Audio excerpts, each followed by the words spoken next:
Did you have a series of videos that were very successful on YouTube in the early 2000s? Before YouTube came around, in I think 2004, and then it was out of some guy's garage in San Francisco, got bought by Google around that time. We were actually putting out videos ourselves that we were streaming ourselves, but it became too expensive, so we had to stop. We were doing that by 2000, 2001.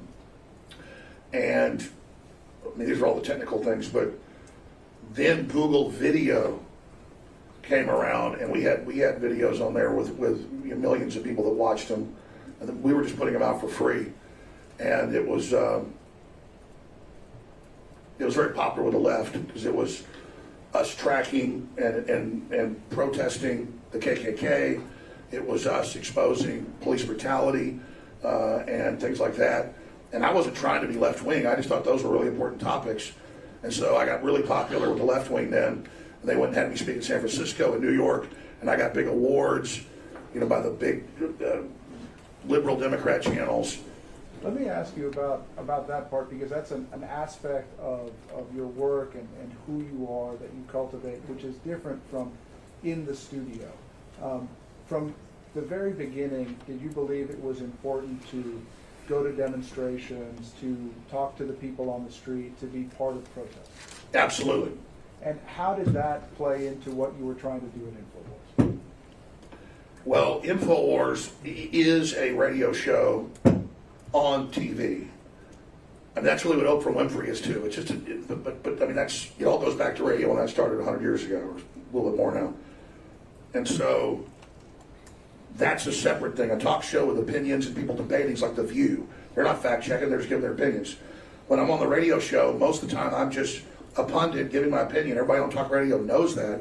We play devil's advocates, we look at both sides. I don't do that very often now because people can edit tapes and hurt you bad. I would say, well, let's look at this. They're saying this, and they believe that, and now let's look at this. And as later as I realized my show had a lot more power than I thought, I realized, well, even if I'm not the one editing these tapes, I've got to be more careful because there's bad guys out there that will do it. But the films I'm proud of, we didn't ever put any films out about Sandy Hook, never had any products about Sandy Hook. The films we would try to really vet and do more journalistic research into and fact check and interview renowned people.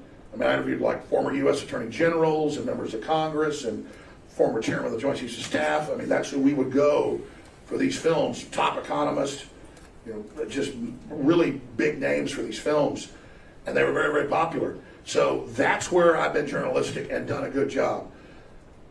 I guess with the age of the internet and people grabbing clips out of talk radio or talk TV and mixing it together, I can see how it can cause problems. And that's why I've admitted that I've made a lot of mistakes, but none of it was done from some master plan deal. It was done from a bedroom in my house.